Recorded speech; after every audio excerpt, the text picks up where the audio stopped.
Arrivés secrètement, loin des regards, les deux tableaux prennent enfin place dans la salle d'exposition. Donc là, la petite piqûre, je la vois plus, elle est là. Voilà. Comme un état des lieux, ils sont inspectés, scrutés sous toutes leurs formes pendant de longues minutes. Il peut y avoir, comment dirais-je, une différence de regard, un contexte aussi d'étude qui est différent. Donc il y a des petites choses, c'est toujours très intéressant de les noter au fur et à mesure. Voilà, ça fait partie de l'histoire de l'observation de la toile et donc c'est très bien, c'est très très bien.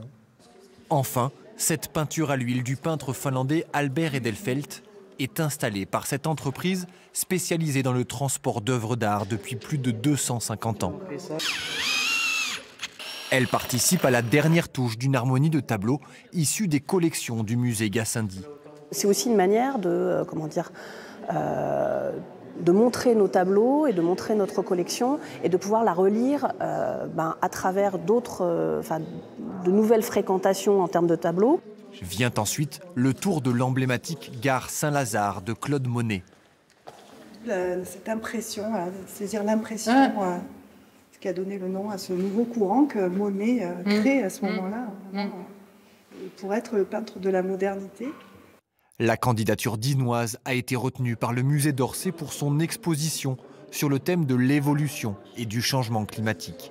C'est bien pour les citoyens que nous sommes, parce que d'autant plus encore aujourd'hui, on a besoin de se confronter à ce type de chef-d'œuvre, à cette réflexion, à ce qui s'est passé à ce moment-là, par rapport à ce qu'on vit aujourd'hui. Il reste encore quelques tableaux à accrocher et un système de sécurité à renforcer avant l'ouverture au public le 5 avril pour une durée de 3 mois.